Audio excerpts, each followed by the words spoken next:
저희가 선지자 다니엘에 대해서 우리 함께 좀 나눠보려고 합니다. 오늘 말씀에 나타난 것처럼 다니엘은요, 시작하자마자 바벨론으로 끌려가는 여러 포로들 중에 한 소년이었습니다. 그리고 그가 바벨론에서 거의 모든 선지자로서의 거의 모든 활동을 하게 되죠. 약 한 70년 정도다. 저희가 그렇게 예측을 합니다.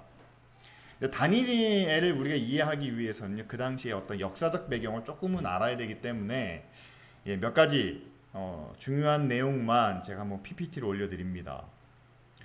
먼저 이스라엘이 이제 남과 북으로 나뉘어집니다. 그런데 거기서 먼저 망한 나라가 이제 북이스라엘이에요. BC 722년 정도로 저희가 추정을 하는 건데 아수르에 의해서 이스라엘이 멸망하게 됩니다.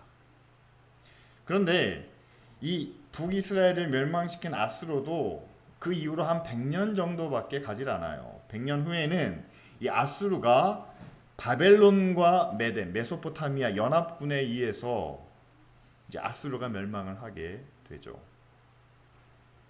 아수르를 물리친 바벨론이 바로 이제 남쪽에 있는 유다를 공격하기 시작하는데 그때 일어난 일이 바로 다니엘서 1장의 말씀입니다. 느부갓네살 왕이 유다를 공격하면서 여기서 보니까 성전에 있는 그릇들과 그리고 유다에 있는 소년들을 이제 포로로 끌고 가게 되죠. 그로부터 한 40년 후에 결국에는 이 유다가 멸망하게 되죠. 그리고 한 30년 후쯤 되니까 이제는 바벨론이 망합니다. 바로 페르시아 왕 고레스에 의해서 멸망을 하게 되고 이 고레스가 바로 이제 바벨론으로 끌려온 포로들을 다시 너희 나라로 돌아가라 라는 그런 칙령을 발표하게 되죠. 그러니까 이게 역사적인 이제 순서가 이렇게 되는 거예요. 그리고 우리가 지금 함께 생각하는 다니엘은 바로 그 중간에 느부갓네살이 유다를 공격하는 그때부터 이제 다니엘서가 시작되게 되죠. 그러면 예루살렘으로부터 바벨론까지는 거리가 얼마 정도나 될까요? 제가 지도 하나를 보여드립니다.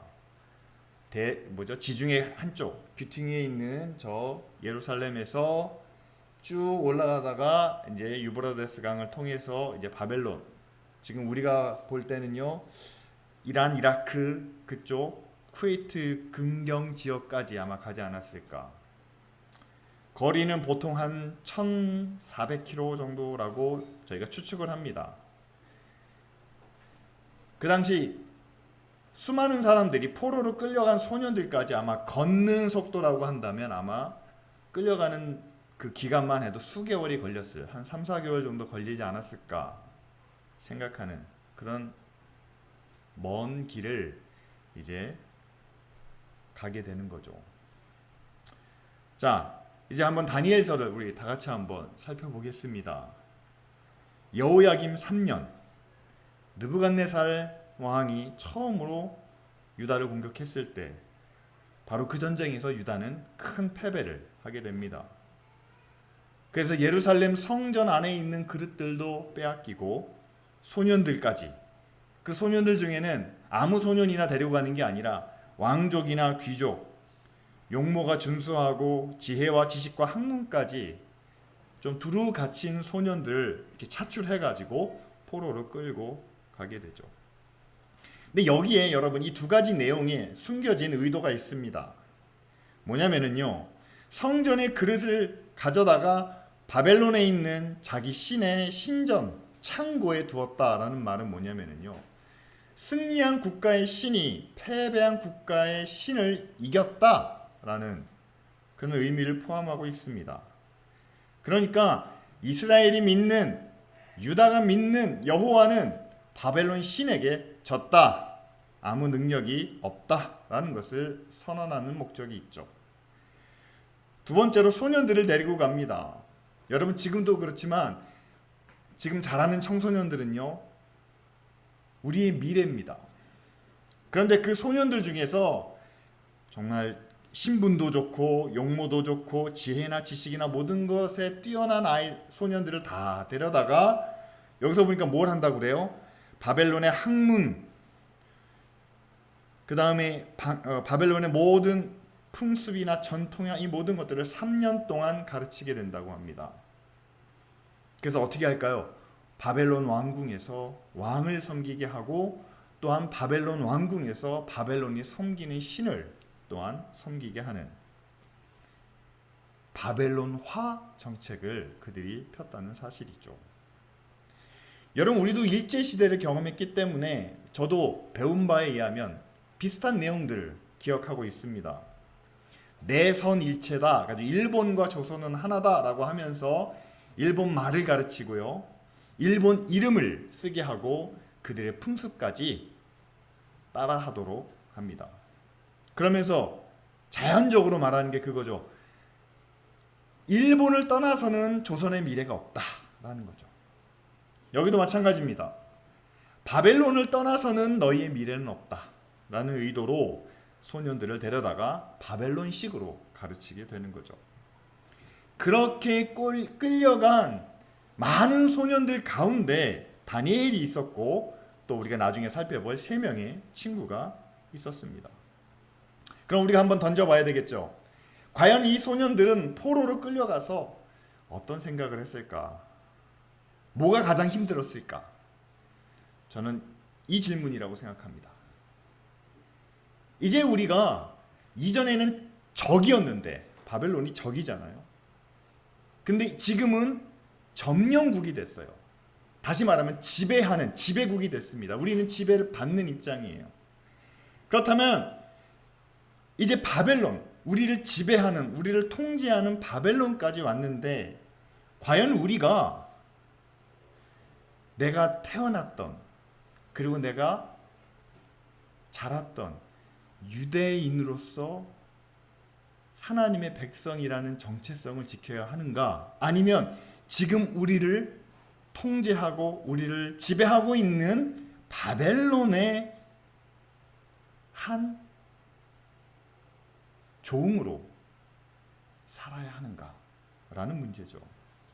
여러분, 이들이 포로로 끌려왔기 때문에 나중에 다니엘이 바벨론의 총리가 됩니다. 그렇지만 여러분, 총리가 됐다고 해가지고 그가 존경받고 인정받고 대단한 영광을 누렸다라고 생각하시면 착각이에요. 왜냐하면 여러분, 아무리 바벨론이 큰 제국이기 때문에 모든 나라와 모든 민족들의 인재를 등용했다고 하지만 그러나 여전히 다니엘은 포로입니다.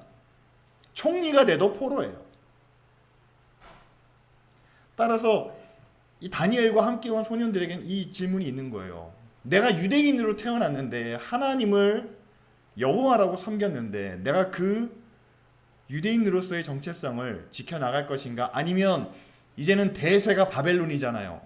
바벨론이 우리의 모든 것을 다 책임져 주지 않습니까? 그러면 바벨론식대로 우리가 살아야 될 것인가? 오늘 말씀에는 나타나지 않지만 대다수의 소년들이 아마 이렇게 생각하지 않았을까 싶습니다. 바벨론이 쓴 전략을 그대로 받아들인 거예요. 성전의 그릇을 바벨론 신전에다 갖다 놓잖아요. 여호와는 졌다라는 거죠. 두 번째로는 소년들을 다 데려다가 바벨론식으로 교육하지 않습니까? 보니까 그들의 지식이나 학문이나 이런 것들이 유대 것보다 더 나아요. 그러니까 우리가 이쪽으로 가야지만 미래가 있구나. 그래서 아마 대다수의 소년들은 그렇게 생각했을 것 같습니다. 지금보다 더 나은 미래를 위해서라면 우리가 바벨론을 받아들여야만 된다. 그리고 실제로 바벨론의 요구를 받아들이지 않고서는 살 수가 없다는 거죠. 포로로 끌려온 주제에 무슨 선택권이 있겠습니까? 포로가 뭘 거부할 수가 있겠습니까? 그냥 시키는 대로 하는 거죠. 그래서 아마 대다수의 소년들은 가르치는 대로 배우고 주는 대로 먹고 시키는 대로 따라서 하는, 아마 그렇게 이것이 우리에게 주어진 최선이다, 아마 그렇게 생각하지 않았을까. 그런데 다니엘은 오늘 말씀을 보니까 좀 달랐다는 겁니다. 다니엘의 다른 점은 여러분 8절과 9절에만 나오는 게 아니라 이미 앞부분에도 나오고 있어요. 다니엘서입니다. 그러면 이 다니엘서를 우리는 다니엘이 썼을까 아니면 다른 사람이 썼을까? 다른 사람이 썼더라도 다니엘의 목소리가 이 다니엘서 안에는 남아있다라는 거죠. 여러분 1장 2절 말씀 제가 다시 한번 읽어드리겠습니다. 주께서 유다왕 여호야김과 하나님의 전 그릇 얼마를 그의 손에 넘기심에 그가 그것을 가지고 갔다. 이런 얘기가 나옵니다. 자, 여기서 중요한 게 뭐냐면요. 주께서, 이게 주어예요. 그리고 그의 손에 넘기심에, 이게 수로입니다. 누가 줄까요? 다니엘에게 주는 누굽니까? 하나님이시죠. 그래서 이걸 하나님으로 바꿔서 다시 한번 이야기해 봅니다. 하나님께서 유다왕 여호야김과 그의 전 그릇 얼마를 바벨론 손에 넘기심에, 이전에 바벨론은 그렇게 얘기했습니다. 하나님은 졌다는 거예요. 바벨론이 이겼습니다. 하나님은 더 이상 능력이 없습니다. 하나님은 더 이상 그들을 구원할 수 없습니다. 그렇기 때문에 너희는 바벨론을 따라야 된다라고 이렇게 이야기합니다. 그런데 오늘 2절 말씀을 보니까 하나님이 진 게 아니라 하나님이 그걸 넘겨주셨다는 거예요. 유다왕 여호야김도 넘겨주셨습니다. 성전의 그릇들도 넘겨주셨습니다. 그리고 나중에 왕이 와가지고 야 우리에게 필요한 소년들 좀 모아봐 라고 했을 때 그것까지도 하나님께서 넘겨주셨다라고 이렇게 표현한다는 거죠. 하나님이 넘겨주신 것은요, 진 게 아니란 얘기입니다. 포기한 게 아니란 얘기입니다. 하나님께서 의도적으로 그들을 넘겨주신 거예요. 왜 그렇습니까? 이미 이전에 나와 있는 많은 선지자들이 얘기하지 않았을까요? 너희들 그렇게 하나님을 의지하지 않고 하나님을 기억하지 않고 성전에서 제사만 뻔듯하게 드리고 나가서는 제멋대로 사는 삶을 살면 하나님이 심판하실 거다. 여러분, 그런 메시지가 계속 들려왔다는 사실이죠. 그런데 그런 메시지를 듣고도 그들이 변하지 않으니까 하나님이 그들을 넘겨주셨다라는 것이 오늘 다니엘의 신앙 고백입니다. 자, 이런 믿음을 갖고 있는 다니엘이 실제로 포로로 끌려갔어요. 이제 바벨론에서 3년 동안 교육을 받아야만 합니다. 다른 소년들은 하나님은 졌다. 바벨론이 지금 우리 여호와보다 더 세다. 그리고 우리는 포로로 끌려왔으니까 바벨론 식대로 사는 게 그들의 생각과 그들의 이치에는 맞는 거죠. 그러나 다니엘은 달랐다는 겁니다. 하나님이 넘겨주셨다는 거예요. 우리의 죄 때문에 우리가 하나님과 동떨어진 삶을 살았던 것 때문에 하나님이 우리를 넘겨주셔서 우리가 지금 바벨론까지 끌려왔는데 우리는 그 바벨론의 지배를 받고 있는데 이제는 바벨론의 요구가 그들의 명령을 우리가 거부할 수가 없는데 이제는 우리가 어떻게 살아야 되느냐? 다니엘의 결단은 나라는 망했지만 그리고 우리는 포로로 끌려와서 사방에 다 바벨론 사람들 뿐이지만 그래도 우리는 하나님의 자녀로서 아니 하나님의 백성으로서의 정체성은 지켜가야 된다 라는 믿음을 가졌다는 사실이죠. 여러분, 그렇습니다. 다니엘이 왕이 주는 음식을 먹지 않았다. 이게 제사 드린 음식이기 때문에 부정한 음식이기 때문에 자신의 몸을 지키기 위해서 먹지 않았다. 여러분, 그 사실이 중요한 건 아니에요. 왜 그랬는지를 우리가 생각해 봐야 되겠죠. 우리도 다니엘처럼 우리 자신을 거룩하게 지키려면 여러분 그렇지 않습니까? 다니엘이 바벨론 사람들 주위에서 살고 있어요. 우리는 어떻습니까? 지금 모여있는 우리는 다 믿는 사람들이 함께 모여있지만 여러분들이 흩어지면 가정으로 돌아가시거나 직장으로 돌아가시거나 학교에 가게 되면 믿는 사람보다는 안 믿는 사람이 많습니다. 저는 사람들의 숫자만으로 생각하진 않습니다. 오히려 여러분 믿음의 영향력보다는 안 믿는 영향력이 훨씬 더 강합니다. 생각해 보세요.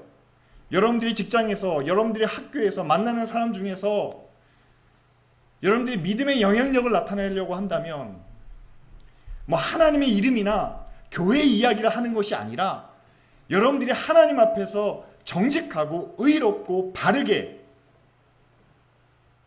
생각하며 그것을 실천하기 위해서 여러분들이 노력할 때 여러분 주변에 있는 사람들이 그것을 격려하면서 그래 그게 좋은 일이지 그게 바른 것이지 하면서 여러분들과 동조하는, 여러분들을 인정해주는 그런 세상입니까? 아니면 왜 너만 잘났다고 그러냐? 너 혼자 그런다고 뭐가 되겠냐? 라고 하면서 여러분들을 억누르며 여러분들을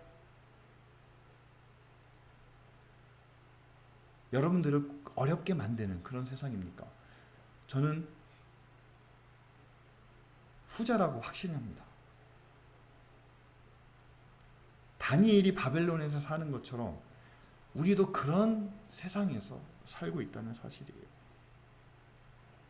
그래서 우리에게도 다니엘과 같은 믿음이 없다면 여러분 나머지 소년들이 살아왔던, 그렇지, 바벨론이 대세니까, 바벨론을 따라야 미래가 밝으니까 우리는 어쩔 수가 없는 거야.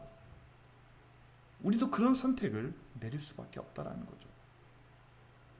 다니엘의 믿음은 이거였습니다. 유다도 멸망했습니다. 성전도 더럽혀졌어요. 이방인들이 와서 금으로 된 것, 값나가는 것만 가지고 간 겁니다. 보이는 것으로 따지면요, 유다는 힘이 없고 바벨론은 강합니다. 유다는 작고 바벨론은 큽니다. 유다는 그렇게 발전하지 못했고 바벨론은 훨씬 앞서가고 있습니다. 그러니까 유다의 하나님은 이 바벨론을 감당할 만한 능력이 없다? 아니, 바벨론에게 진 유다를 하나님이 떠나신 게 아닐까? 사람들은 그렇게 생각할 수밖에 없다는 거죠. 그렇지만 다니엘이 갖고 있는 믿음은 달랐다는 겁니다. 하나님께서 그들에게 넘기셨다는 거죠. 지금 이 세상이 의보다는 불의가, 선함보다는 악함이 많다면 여러분 그것을 어떻게 바라보시겠습니까? 야, 하나님도 어쩔 수 없나 보다. 세상은 하나님의 관심 밖에 있는 게 아니냐. 하나님이 관심 갖지 않는 일에 우리가 뭐 그렇게 애써야 되냐. 여러분 그렇게 말하는 사람들이 있을 수 있다는 거죠. 말은 안 해도 속으로는 이거는 하나님 영역 밖이기 때문에 그들이 시키는 대로, 그들이 원하는 대로 할 수밖에 없는, 여러분 그런 현실을 우리가 살아간다고 생각하지는 않습니까? 여러분 그런데요, 오늘 다니엘의 믿음을 다시 한번 생각해 보기를 바랍니다.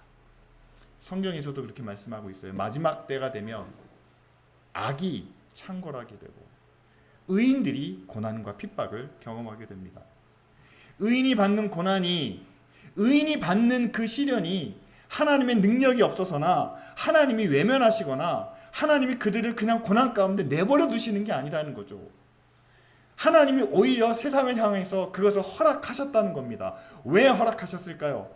마지막 때가 되면 하나님께서 이제 심판을 하셔야 되는데, 선과 악을, 의와 불의를 하나님이 심판하셔야 되는데 그 심판은 돌이킬 수 없는 겁니다. 이제 마지막 심판입니다. 그러니까 한치의 오차라도 있어서는 안 됩니다. 의로운 사람이 잠깐 불의를 행하다가 심판을 받으면 안 됩니다. 오히려 불의한 사람이 남에게 보일 때 의로운 것처럼 살다가 구원을 받아도 안 됩니다. 의와 불의가 정확하게 나누어져야만 됩니다. 그러다 보니까 여러분, 악한 사람은 더 악한 모습을, 의로운 사람은 그 자신의 감춰져 있는 의가 드러날 수밖에 없는, 여러분 생각해 보세요. 마음은 의로운데 그 의를 드러내지 않을 수도 있다는 거죠. 평안하면 의가 드러나지 않을 수 있습니다. 모든 것이 다 만족되면은요, 그냥 남들과 똑같이 살아갈 수 있습니다. 그런데 고난이 찾아오고 시련이 오고 뭔가 문제가 생기면 내 안에 있는, 내 마음 속에 있는 의로운 기준과 또한 의로운 의지와 판단이 드러날 수밖에 없는 거죠.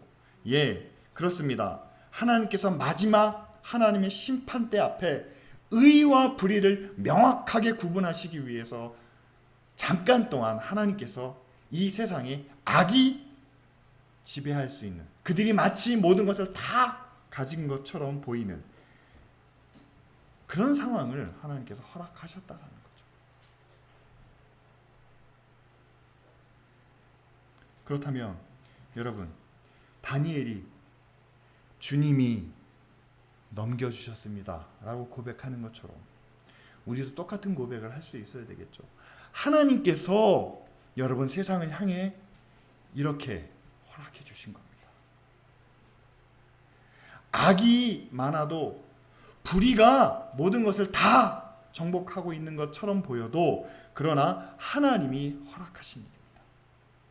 하나님이 허락하신 거기 때문에 하나님의 영역 밖이 아닙니다.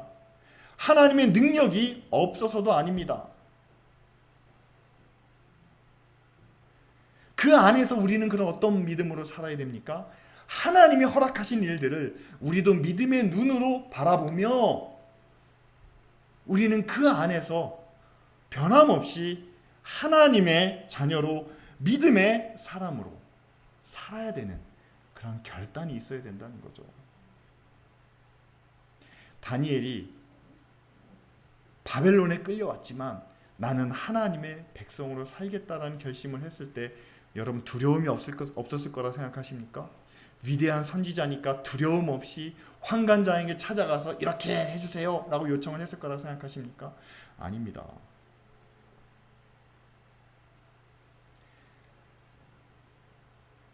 모든 사람들이 다 바벨론의 모습을 따라가고 있을 때 홀로 믿음을 지키는 것, 이건 두려움 없이 일어날 수 있는 일은 아니죠. 그러나 다니엘에게는 그 믿음이 있었다는 거죠. 바벨론이 대세일지는 모르지만, 바벨론이 모든 것을 장악하고 있을지는 모르지만, 그러나 그것은 하나님께서 넘겨주신 일이기 때문에 세상이 모든 것을 지배하고 세상이 정복하고 있는 것처럼 보이지만 그것은 하나님께서 허락하신 일이기 때문에 그 안에서 살고 있는 우리는 하나님의 자녀, 하나님의 백성으로서의 삶을 절대로 잊어서는 안 된다는 거죠.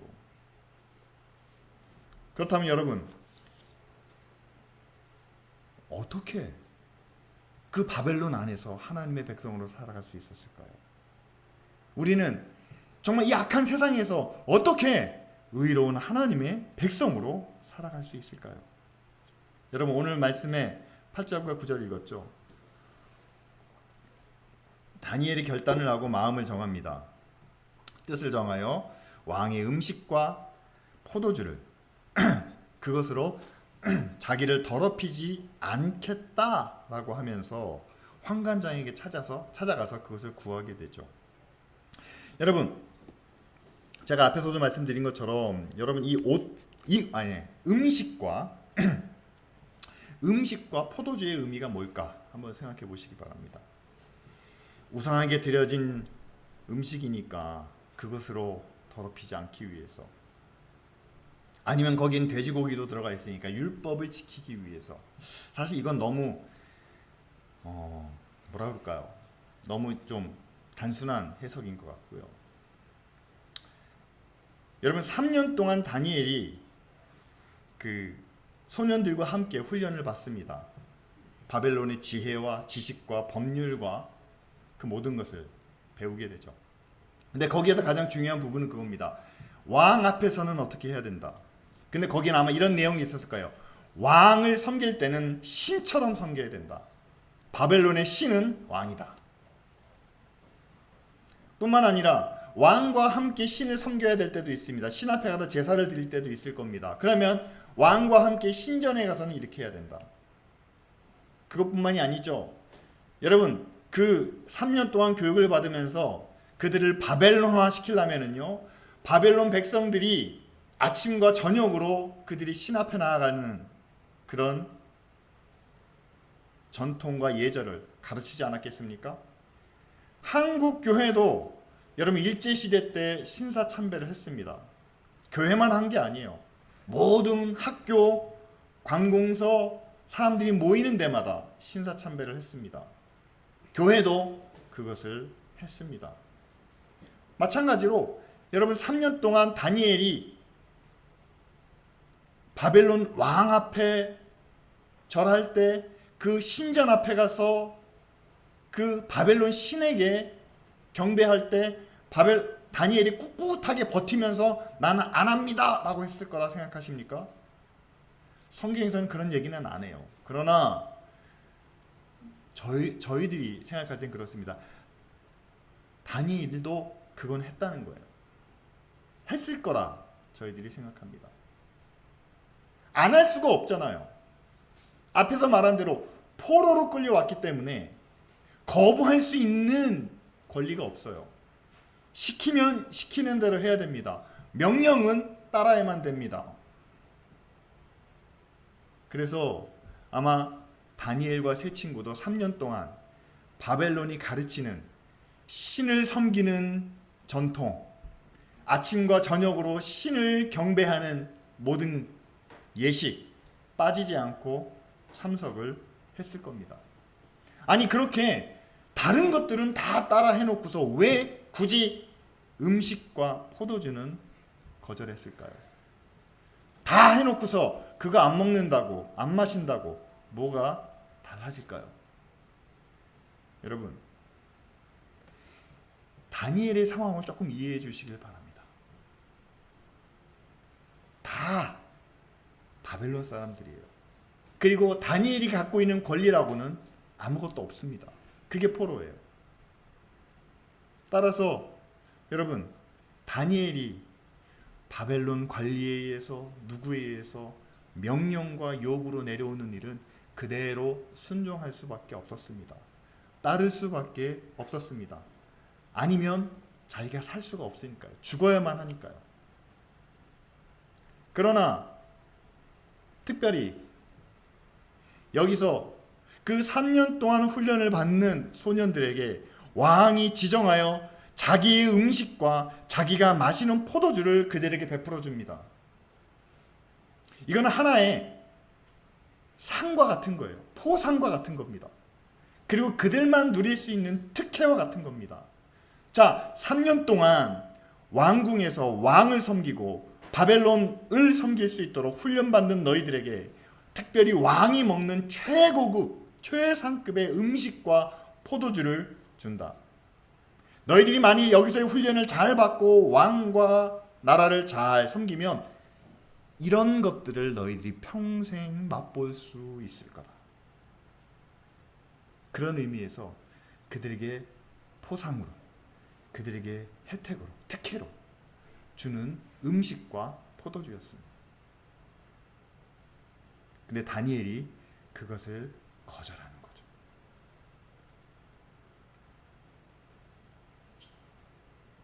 바벨론의 요구는 따를 수밖에 없었습니다. 그들의 명령은 어길 수 없었습니다. 그러나 그 명령과 그 요구를 따랐을 때 그럼 이렇게 해줄게 라는 그들이 베푸는 상은, 그들이 베푸는 혜택은 거절한 거죠. 지금 우리도 세상을 살면서 세상의 요구가 있습니다. 세상이 우리를 억누르기 때문에 이렇게 해야만 된다, 이렇게 따라야만 된다, 거절하고서는 살 수 없는 그런 입장이라면 우리는 그 요구 앞에, 그 명령 앞에 어쩔 수 없이 따라야 할 때가 많습니다. 근데 여러분 아시겠지만 세상의 요구와 세상이 하라는 대로 시켜서 사는 여러분 그 모습대로 우리가 살아간다면 그 뒤에는 뭔가 우리에게 주어지는 게 있죠. 거 봐, 시키는 대로 하니까 이런 것들이, 이런 혜택이, 이런 상급이 주어지잖아. 그런데 그 주어지는 것이 정당한 방법에 의해서 건강한 결과가 아니라 남들은 가질 수 없는 특별한 것을 공정한 올바른 경로가 아닌 보이지 않는 경로를 통해서 주어지는 그런 혜택과 그런 특혜가 우리에게 주어진다는 사실이죠. 여러분, 우리가 다니엘과 같은 믿음을 갖는다고 했을 때요, 만일 다니엘이 세상의 요구와 세상의 명령을 거부했다면요, 아마 그 자리에서 그는 목숨을 잃었을 겁니다. 그러니까 다니엘서가 기록될 수가 없겠죠. 그런데 다니엘은 살기 위해서 따라야 되는 명령이라면, 살기 위해서 지켜야 될 요구라면 그것을 지키고 또한 그 요구에 따랐습니다. 그러나 그 상으로 주어지는 혜택과 상급은 받지 않았다는 거죠. 전 여러분들에게 말씀드리고 싶습니다. 세상의 불의한 것과 맞설 때, 세상의 악한 것과 맞설 때, 그들이 세상을 지배하기 때문에 우리의 힘으로는, 우리 자신으로는 그냥 따라야 되는, 그냥 그대로 가야 되는 그런 요구와 그런 상황이 많습니다.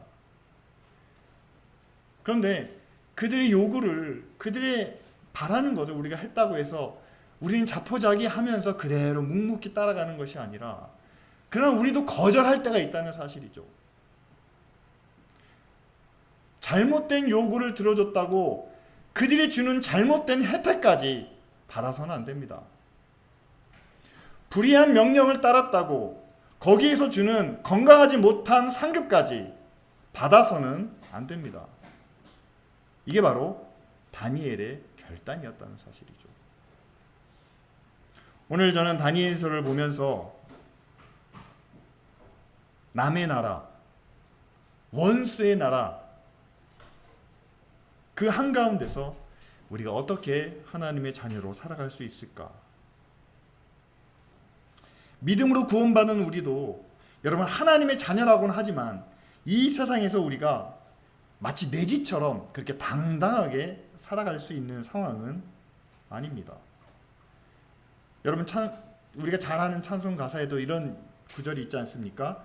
죄 많은 이 세상은 내 집안이네, 내 모든 보화는 저 하늘에 있네. 그렇죠. 이 세상이 하나님의 뜻대로 되지 않고 갈수록 사람들은 하나님을 무시하고 또 교회를 경멸하고 점점 더 어두워집니다. 악한 일들이 벌어집니다. 이런 세상에서 우리가 어떻게 하나님의 의와 하나님의 선하심만 붙잡고 살 수 있겠습니까?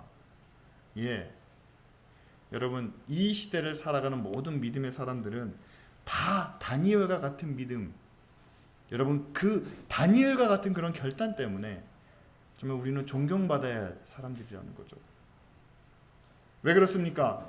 지금도 세상은 하나님을 부인하면서 세상에서 하나님의 능력은 없다고 하면서 주장하지만 우리는 그럼에도 불구하고 이 모든 것을 하나님이 허락하셨다라는 믿음 안에서 끝까지 하나님을 향한 우리의 마음을, 또한 하나님을 향한 우리의 믿음을 지키려고 합니다. 뿐만 아니라 거절할 수 없는, 저항할 수 없는 그런 요구와 명령을 줄 때도 우리는 그것을 어쩔 수 없이 따라 하지만, 그러나 거기서 돌아오는 달콤한 혜택과 특혜를 우리는 거절하면서 믿음을 지켜나갈 때, 여러분 이거는 정말 쉬운 일이 아니라는 거죠. 정말 어렵고 힘든 일입니다. 그러나 그렇게 어렵고 힘든 일을 우리가 함께 믿음으로 감당하는 것은 오늘 설교의 제목처럼 우리는 내 나라가 아니라 지금 남의 나라에 살고 있기 때문입니다. 하나님께서 우리에게 허락하신 나라는 지금 이 나라가 아닙니다. 지금 여기가 아닙니다. 우리가 장차 갈 그 나라를 영원한 저와 여러분들의 나라로 허락해 주셨습니다. 그리고 우리는 이 나라를 잠시 지나갑니다. 이스라엘 백성들이 70년 동안 바벨론에서 포로로 살았던 것처럼 우리도 잠시 이 땅에서 살아가고 있습니다. 그렇다면 여러분, 이 땅에서 잠시 하나님의 자녀로 하나님의 의와 뜻을 드러내며, 그러나 대세가 바벨론이기 때문에 고난과 시련을 겪어야 하는 여러분, 그런 삶을 사시겠습니까? 아니면 잠시 지나가는 그 나라에서 대세를 따라 시키는 대로 하고 받을 것도 꼬박꼬박 챙겨받으면서, 그러나 하나님의 영광은, 하나님의 뜻은 뒷전으로 살아가는 그런 삶을 사시겠습니까? 여러분, 오늘 다니엘의 믿음을 우리가 함께 구하기 원합니다. 세상이 악해도요, 여러분, 하나님이 잠시 허락해 주신 겁니다. 하나님은 그 뒤에 우리와 함께하고 계십니다. 그 믿음을 가지고 잠시 이 땅을 살지만 우리 힘으로는 세상의 모든 것을 바꿀 수도 없고 저항할 수도 없고 거부할 수도 없지만, 그러나 여러분, 그들이 주는 불이한 혜택을, 그들이 주는 건강하지 못한 상급을 맛있게 먹으면서 여러분, 그것 때문에 즐거워하는 그런 삶을 살지 않는 저와 여러분들이 될 수 있도록 이 시간 다 같이 함께 통성으로 기도하겠습니다.